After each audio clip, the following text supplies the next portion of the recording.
Halo teman-teman sekalian, kali ini kita akan belajar tentang PBU. Materi PBU ini akan kita pelajari secara singkat untuk mendukung pembelajaran kita tentang struktur data yang menggunakan bahasa pemrograman Java. Teman-teman sekalian, nanti secara khusus akan ada materi dalam satu semester yang mempelajari lebih dalam dan lebih detail tentang PBU. Namun kali ini, dalam rangka mendukung pembelajaran kita tentang struktur data, kita akan mempelajari PBU karena kita menggunakan bahasa pemrograman Java yang sangat konsisten menerapkan konsep-konsep PBU. Konsep dasar dari pemrograman berorientasi objek adalah konsep kelas dan objek. Nah, ini yang penting ketika kita nanti akan membuat program menggunakan bahasa pemrograman Java. Objek atau objek dalam bahasa Inggris ya, memiliki state dan behaviors. State atau juga sering disebut atribut atau property atau field, nanti sama saja ya kalau kita menggunakan istilah yang berbeda, adalah data yang melekat dan membentuk identitas suatu objek. Behavior adalah representasi perilaku objek yang bersangkutan. Ya, nanti kita akan lebih mudahnya menyebutnya sebagai metode ya. Kelas adalah cara pandang terhadap klasifikasi atau tipe dari objek ya. Secara ringkas atau secara mudahnya teman-teman sekalian, untuk memahami kelas ini ya semacam klasifikasi atau pengelompokan kode program.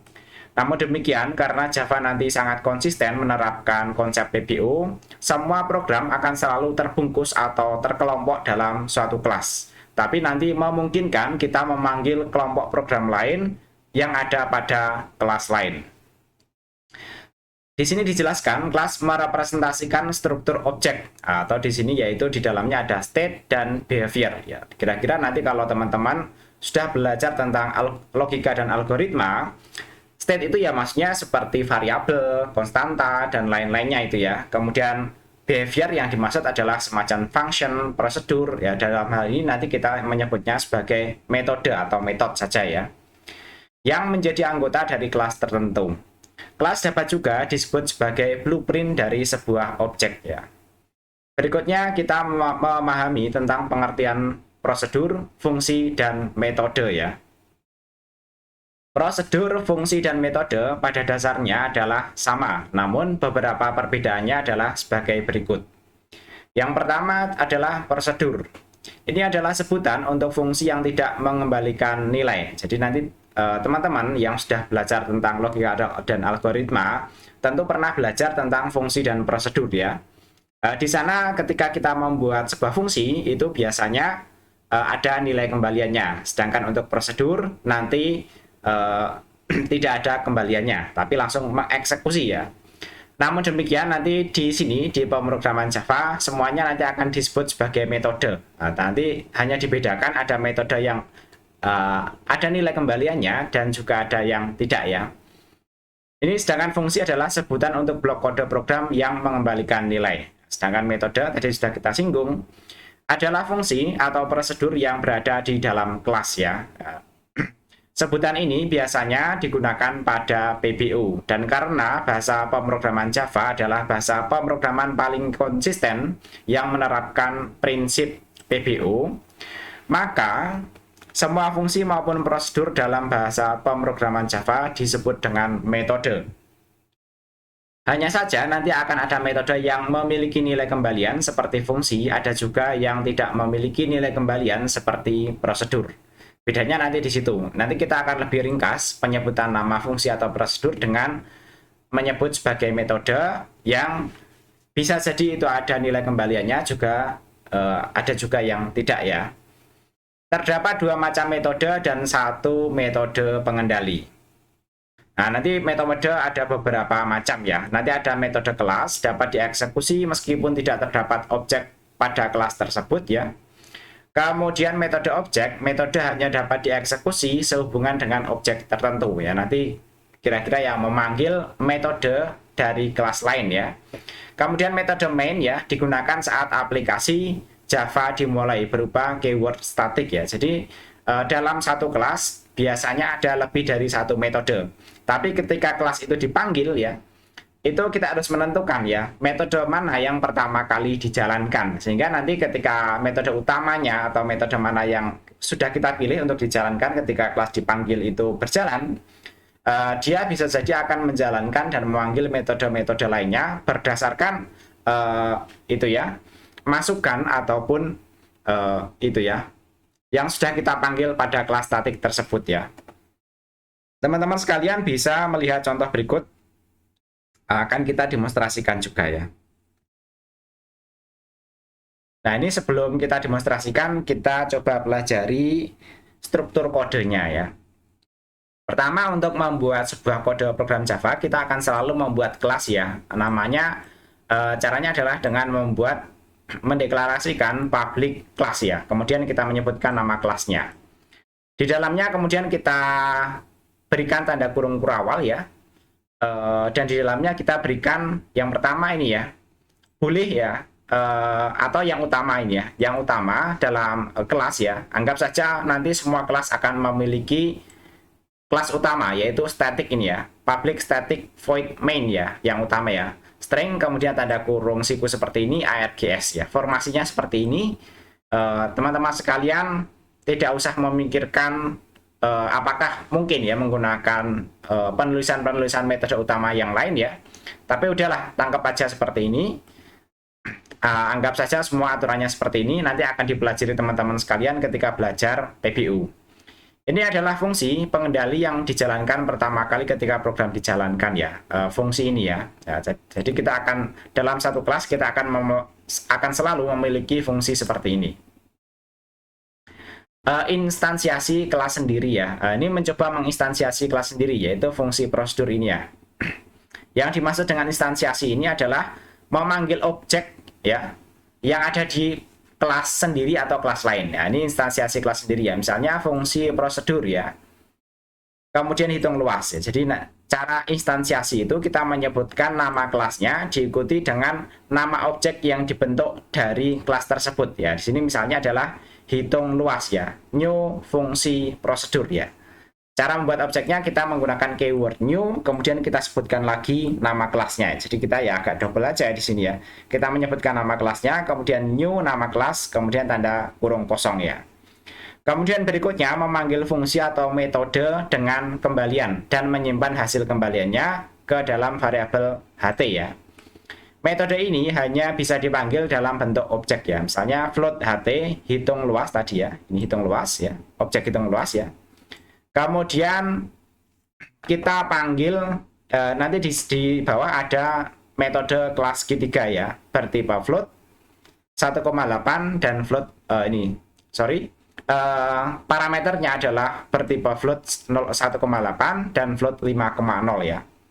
Berikutnya mencetak hasil tanpa melalui objek atau instansiasi terlebih dahulu.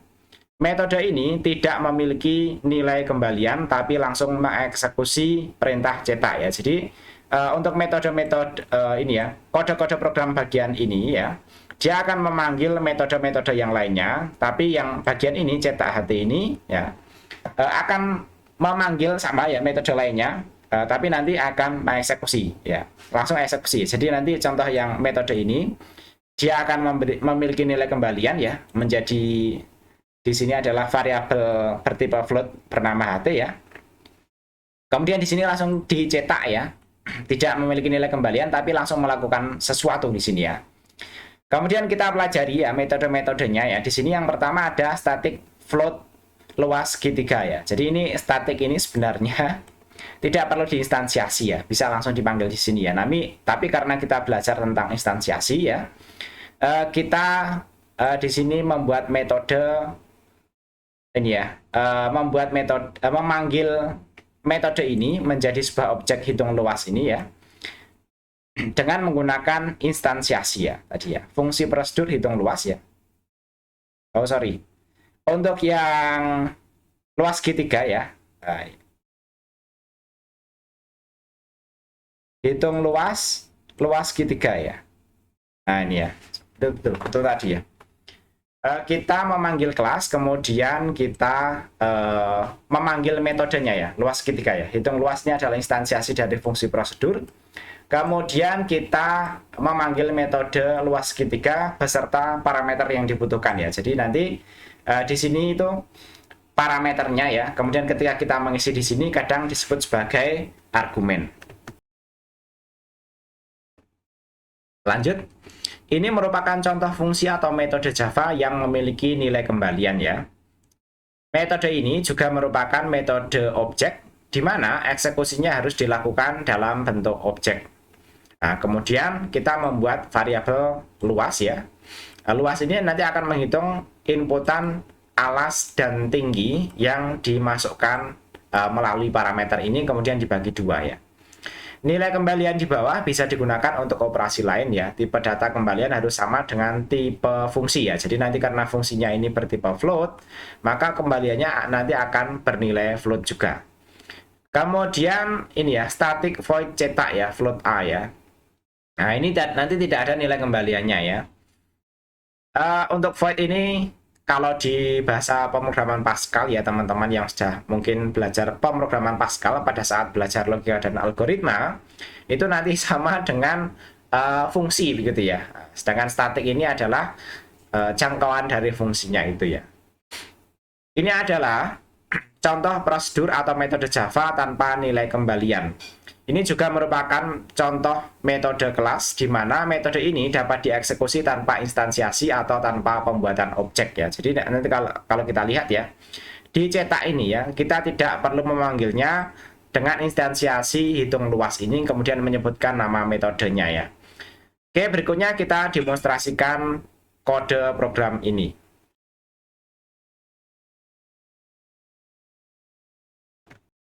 Untuk mendemonstrasikannya, saya harap teman-teman sekalian sudah menginstal Java NetBeans sesuai dengan video pembelajaran sebelumnya ya. Ini kita jalankan ya.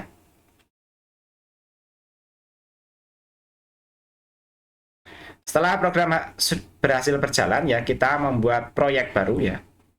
Kemudian kita pilih Java Application ya. Kita kasih nama misalnya ini ya, Java PBO ya. PBO seperti itu ya. Untuk penyimpanannya silakan teman-teman sekalian dipilih ke media simpan favorit teman-teman sekalian ya. Misalnya di sini saya simpan di sini ya, PBO Riyadi ya.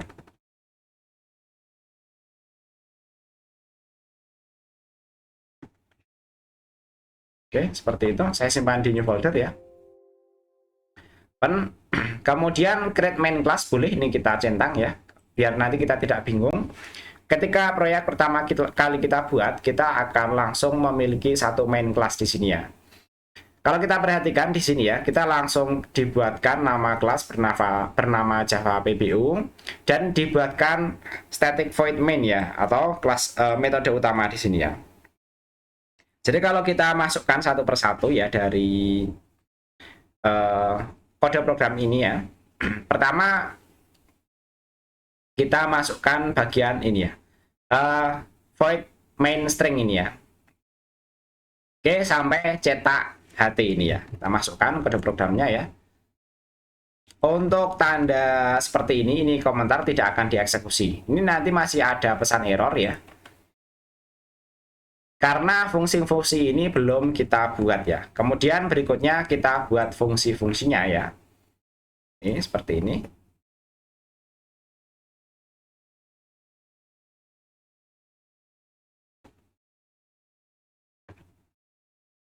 Oke.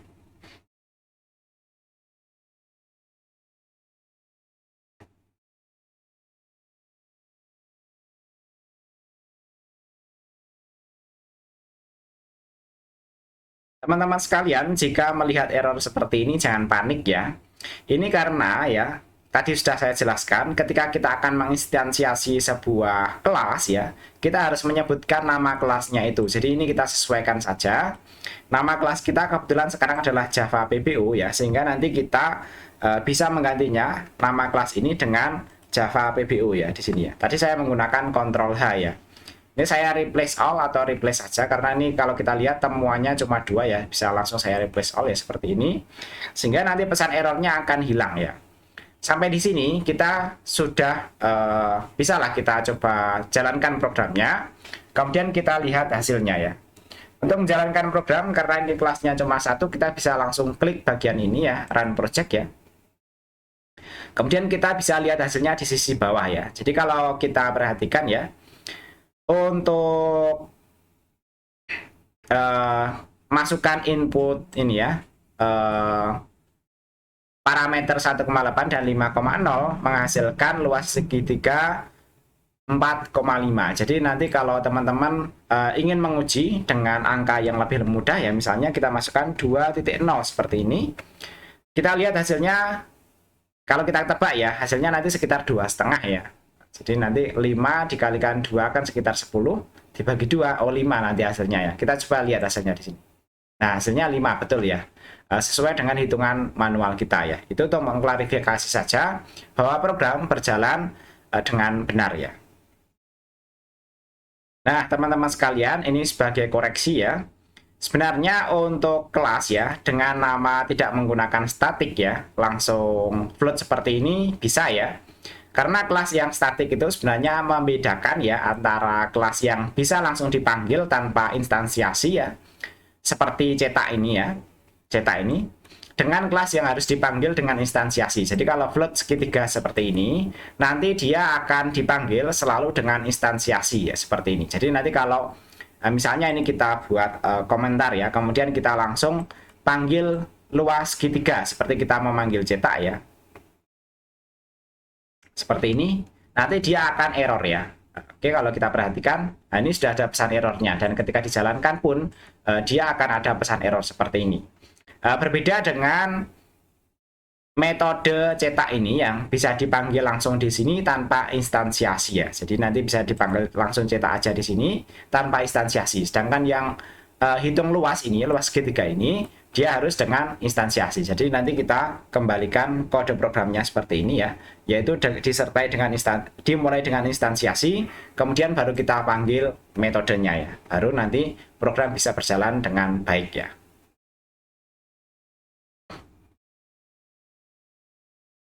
Kalau kita perhatikan pada kode program tadi, di mana metode luas segitiga bisa memiliki nilai return atau kembalian yang sama dengan deklarasi tipe data pada saat deklarasi metode.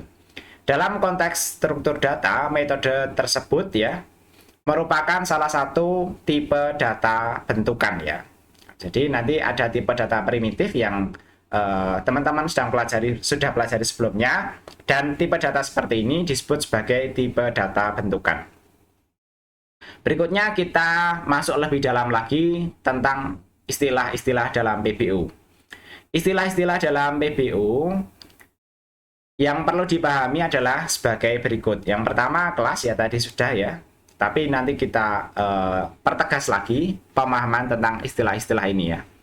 Dengan satu atau lebih objek di dalamnya didefinisikan sebagai sesuatu yang mempunyai data atau properti ya, atau biasanya kita lebih enak menyebutnya sebagai variabel, dan fungsi atau metode. Pada prakteknya, kelas di Java merupakan tempat untuk menyimpan atau mengelompokkan program secara modular. Di dalamnya terdapat variabel dan metode.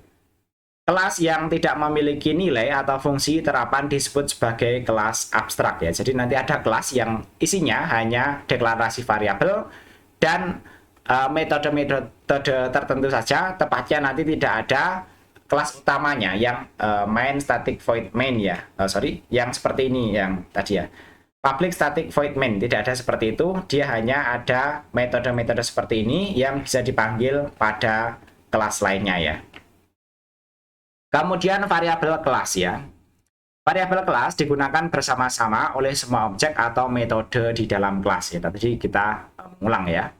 Kemudian variabel objek disebut juga sebagai instance variabel, di mana semua objek mempunyai salinan variabel dari pendefinisian dalam kelas ya. Kemudian variabel statik ya. Tidak dapat diubah oleh subkelas, namun bisa digunakan secara langsung tanpa instansiasi ya. Kemudian metode statik ya. Kalau tadi variabel statik, di sini ada metode statik ya. merupakan metode dalam kelas yang dapat langsung dipanggil tanpa membuat objek baru atau instansiasi. Kemudian instansiasi objek mendeklarasikan variabel yang digunakan sebagai referensi objek dari kelas yang bersangkutan. Cara menginstansiasi kelas dilakukan dengan menggunakan operator new dan memasukkan instance-nya ke dalam variabel referensi yang baru saja dideklarasikan ya. Tadi contohnya seperti ini ya. Ketika kita akan memanggil metode ini ya, nah ini sebenarnya tidak perlu pakai statik ya, float aja seperti ini. Ketika kita akan memanggil metode luas segitiga ini, kita perlu menginstansiasi dulu ya, di sini ya, fungsi prosedur. Ini nama kelasnya ya, tadi kalau beda, nanti kalau beda silakan membuat nama kelas yang berbeda. Kemudian kita menyimpannya ke dalam variabel ya, yaitu hitung luas ya, kemudian new nama kelasnya ya, kemudian baru kita bisa memanggil metode luas segitiga ya.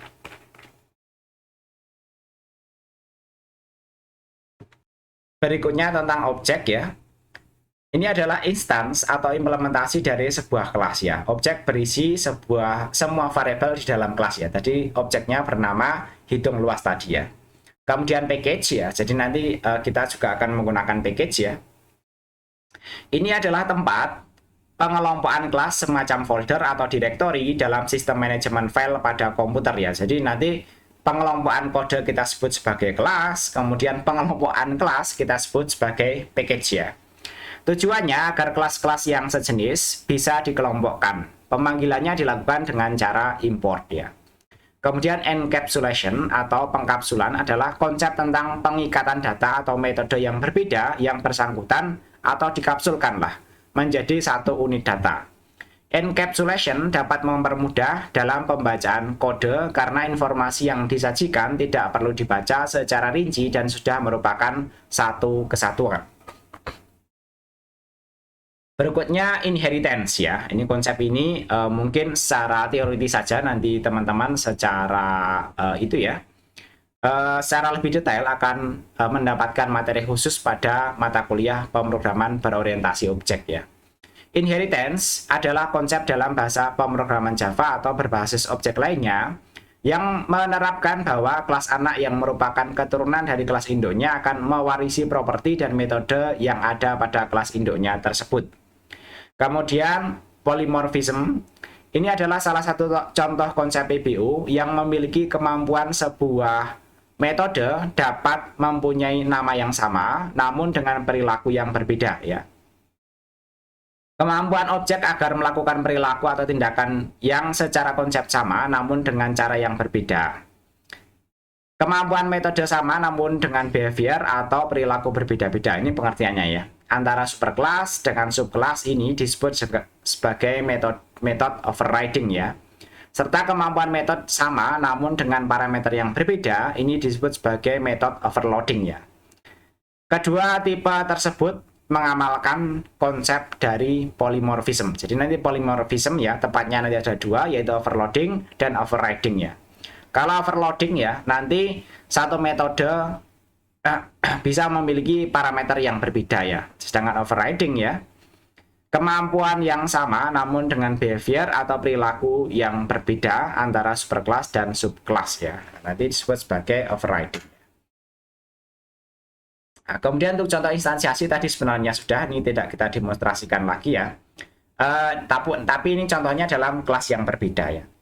Ini misalnya kita punya kelas deklarasi Priyadi ya. Kemudian kelas ini hanya berisi deklarasi dan mendeklarasikan variabel, yaitu di sini misalnya adalah string selamat, kemudian boolean gabung ya. Misalnya seperti itu. Kemudian kita buat lagi ya, tapi ini mungkin perlu didemonstrasikan karena ini contoh menggunakan kelas yang berbeda ya. Oke, kita buat demonstrasinya ya. Kita dalam satu package saja ya. Kita buat Java kelas baru ya di sini ya. Kita kasih nama yang sama dengan ini ya. Kelas deklarasi Priyadi ini ya. Nah, seperti itu ya. Nah, nanti kelasnya sudah terbentuk seperti ini. Kemudian berikutnya kita buat dua variabel ya di dalamnya ya. Dan kelas ini tidak ngapa-ngapain. Ini disebut juga sebagai kelas abstrak ya, walaupun nanti kita akan mempelajari kelas abstrak secara khusus ya. Ini konsepnya seperti kelas abstrak ya, kelas yang kalau dieksekusi tidak bisa ya. Jadi kalau kita coba eksekusi ya, kita run file seperti ini, dia tidak ngapa-ngapain, bahkan ada pesan errornya ya. Kemudian berikutnya kita buat ini ya, kelas instansiasi Priadi ya. Ini kita instansiasi ya. Oke, kita buat kelas lagi di sini ya. Seperti ini.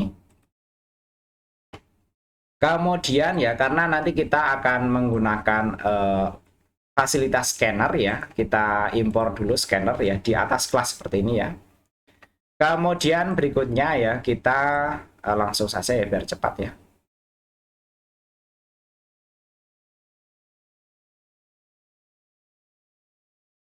Oh, sorry. Nah, ini nanti sampai sini ya. Nanti kita bahas langsung di dalam sini ya. Jadi kalau kita perhatikan ya, anggap aja ini ya, teman-teman jangan itu ya, jangan bingung soal ini ya. Nanti kalau latihan silahkan langsung contoh aja seperti ini ya. Import Java Util Scanner seperti ini ya. Kemudian string nama ya. Kita mendeklarasikan sebuah variabel nama di dalam kelas instansiasi Priadi ini ya. Kemudian kita akan menginstansiasi scanner yang pertama baca ya. New scanner system in ya. Kemudian baca 2 sama ya. Nanti masing-masing akan memiliki objek sendiri-sendiri ya. Kemudian kita buat metode utama public static void main ya, strings args ya. Kemudian kelas instansiasi Priadi ya. Di sini ya, pri 1 ya, kita membuat new kelas instansiasi Priadi dan pri 2 sampai pri 3 ya, kelas instansiasi Priadi ya. Jadi kemudian ini yang bagian ini dia akan menginstansiasi kelas sendiri ya di sini ya. Jadi nanti dia memungkinkan untuk menjalankan metode-metode yang ada pada kelasnya sendiri yang bukan metode statik ya. Kemudian yang berikutnya ya, instansiasi dari kelas lain ya. Ini kalau ini kelas sendiri, sedangkan yang ini dari kelas lain ya. Yaitu dari kelas deklarasi Priadi tadi ya. Kelas deklarasi Priadi privar 1 dan privar 2 tadi ya. Kemudian privar 1 ya. Kemudian privar 1 ini walaupun di sini tidak pernah mendeklarasikan variabel selamat, tapi karena dia memanggil dari kelas deklarasi ini dan memiliki variabel selamat bertipe string ya, maka di sini nanti dia otomatis memiliki objek ini ya. Sehingga objek ini bisa kita isi misalnya sebagai selamat datang bro, begitu ya. Kemudian berikutnya coba kita cetak, silahkan masukkan nama Anda ya. Kemudian pri nama 1 ya, kita pri nama 1 ini dari instansiasi sendiri ya. Karena tadi kita sudah mendeklarasikan string nama di sini ya. Kemudian kita isi dengan inputan di sini ya, yang tadi kita manfaatkan dari scanner ya. Baca next ya, baca ini instansiasi dari scanner tadi ya. Next line ya, kemudian system out kita coba cetak privar 1 nama dan pri 1 nama ya. Privar 1 selamat plus pri nama ya. Kemudian kita cetak informasi di sini ya. Apakah yakin Anda ingin bergabung ya? Ini ganti baris, jawab true atau false ya. Kemudian kita isi privar 1 gabung ya dengan inputan dari scanner lagi ya. Kemudian kita periksa di sini ya menggunakan if else ya. Jika privar 1 gabung sama dengan true, maka privar 2 selamat kita isi dengan privar 1 selamat ya. Nanti kita tadi kan punya 2 ya, privar 1 dan privar 2 ya, dari kelas yang sama ya, tapi nanti masing-masing akan memiliki nilai yang berbeda dan berdiri sendiri-sendiri ya. Tapi nanti ini privar 2-nya selamat kita isikan dari privar 1 selamat yang sebelumnya sudah kita isi nih ya. Jadi nilai ini ya kita masukkan ke dalam nilai yang bagian ini yang pada objek selamat ini ya. Kemudian kita cetak isinya ya, yaitu sistem out println privar 1 selamat plus pri 1 nama. Kemudian privar 2 selamat kita cetak pri 1 nama. Nanti dua-duanya akan memiliki nilai yang sama ya, karena privar 2 kita isi dengan privar 1 tadi ya. Ini kurang tanda satu kurung kurawal ya. Karena bagian ini ya. Jadi kalau kita periksa di NetBeans ya, ada warna kuning ini ya untuk menunjukkan pasangan kurung kurawalnya ya. Kemudian kalau tidak memenuhi bahwa misalnya privar 1 inputannya tidak memberikan jawaban true ya, dia akan mencetak privar 2 selamat yang diisi dengan ya udah bro sampai jumpa gitu ya. Kemudian kita coba cetak nilai privar 2 ya. Oke, untuk melihat programnya dan mungkin agar lebih paham ya tentang bagaimana program ini nantinya akan berjalan ya, kita coba eksekusi ya. Kita klik kanan run file ya. Selamat datang, masukkan nama Anda ya. Nah, ini nih, mencetak tulisan ini ya. Selamat datang bro ya. Oh, ini belum dicetak ya. Yang kita cetak silakan masukkan nama Anda. Misalnya ini saya masukkan Priyadi ya.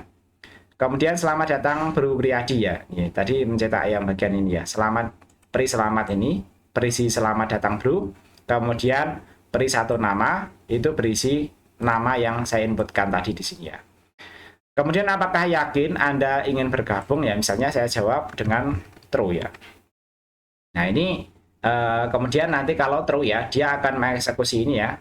Sistem out println pri 1 selamat ya. Kemudian selamat datang bro Priyadi. Yang pri 2 selamat juga berisi sama karena tadi ya kita sempat mengisikan privar 1 dengan isian dari privar 2 dengan privar 1 ya. Yang bagian ini ya. Nah, privar 2 diisi dengan privar 1 selamat ya. Kalau kita mau mencoba lagi sehingga menghasilkan yang else ya, bisa juga kita eksekusi ulang ya. Misalnya Priyadi lagi ya.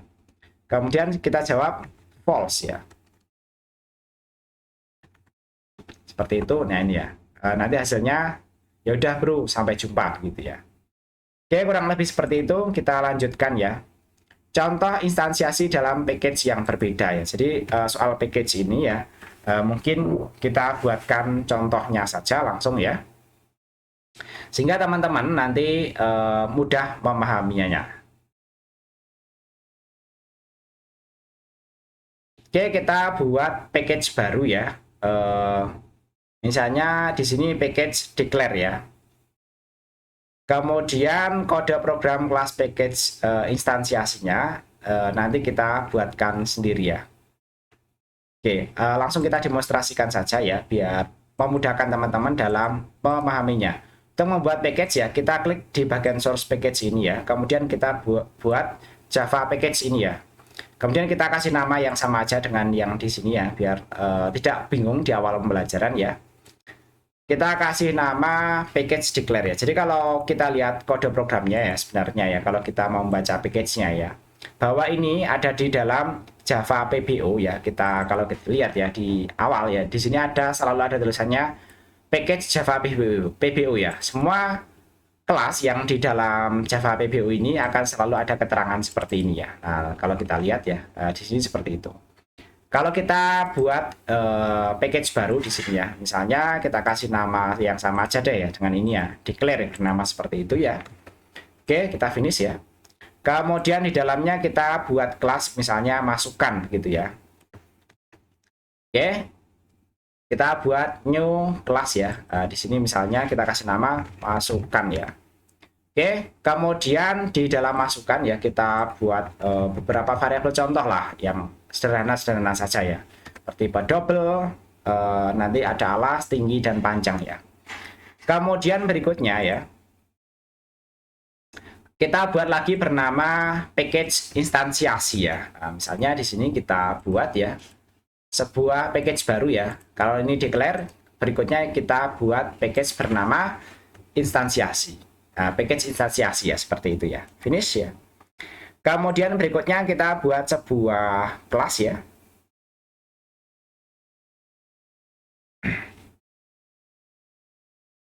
Bernama ini ya. Package instansiasi ya. Ini jangan package lagi deh ya. Ini ya. Kelas ya. Kelas instansiasi begitu ya. Oke. Package-nya sudah kita buat ya, kemudian kita buat kelasnya ya bernama kelas instansiasi ya.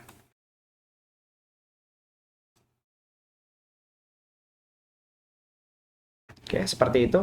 Kita finish ya. Kemudian di dalamnya kita buat contoh program ya. Kurang lebih seperti ini, sederhana saja ya. Nah, pertama ini, untuk memanggil kelas yang ada di dalam package lain ya, kita menggunakan keyword import ya. Jadi kita ingin ya memanggil kelas yang ada di sini. Jadi kalau di sini tadi kita sudah punya contoh, dari kelas ini kita memanggil kelas yang ada di sini. Sedangkan kali ini kita akan belajar bagaimana kelas yang ini akan memanggil kelas yang ada di dalam package yang berbeda ya. Pertama, kita melakukan import di sini ya. Nah, import kita sebutkan nama kelasnya ini ya. Nah, kelasnya ini harus sama ya. Di Java besar kecil sangat berpengaruh ya. Tadi kita kelasnya menggunakan nama masukan ya, sehingga tadi ada pesan error. Kalau kita rubah menjadi M-nya kecil seperti ini, dia akan benar ya. Atau kita biarkan seperti ini deh ya, seperti ini ya. Ini yang kita rename ya, sekaligus menunjukkan ke teman-teman sekalian bagaimana merename sebuah kelas ya. Nah, ini kita rename, M-nya saya rubah menjadi besar, kita klik refactor ya. Nah, seperti ini. Sehingga nanti di sini ya, ketika menggunakan M besar, dia benar ya pada programnya ya. Kemudian ya, jika ingin mengimpor ya,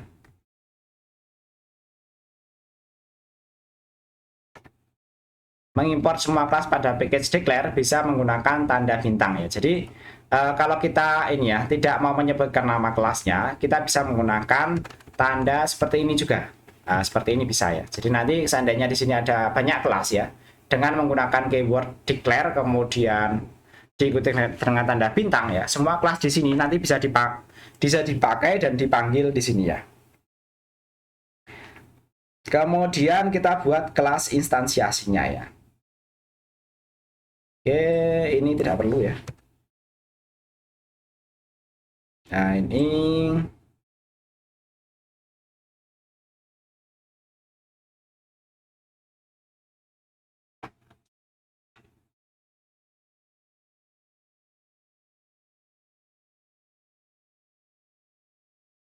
oke.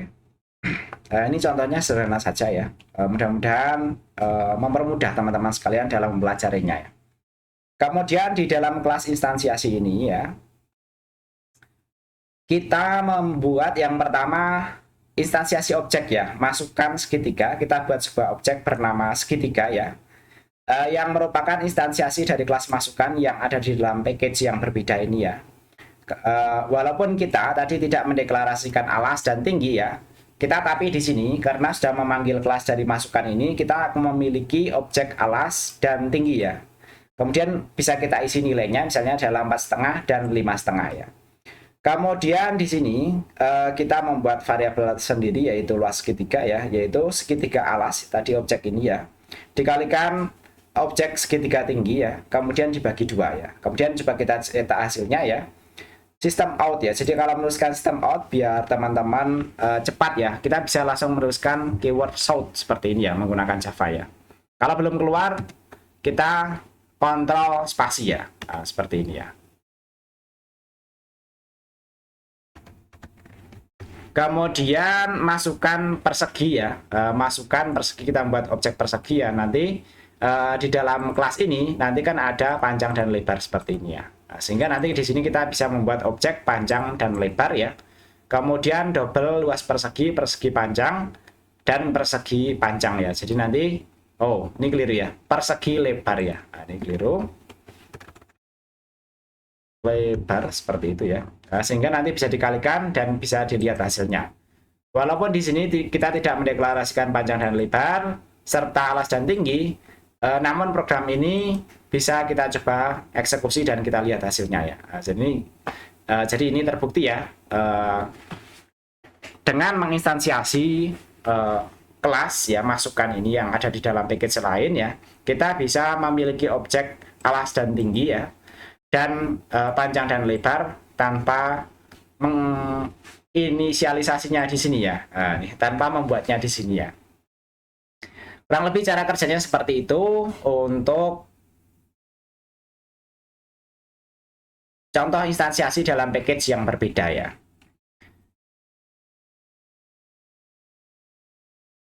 Baiklah, untuk memperingan step-step belajar teman-teman sekalian, untuk contoh inheritance dan materi berikutnya kita bahas pada video berikutnya. Sampai di sini silahkan teman-teman latihan dan nanti silahkan sampaikan pertanyaan mungkin dalam grup WA atau melalui Siakat sehingga proses pembelajaran teman-teman sekalian nanti terukur sampai di mana sehingga ketika melanjutkan pada materi berikutnya teman-teman tidak kesulitan.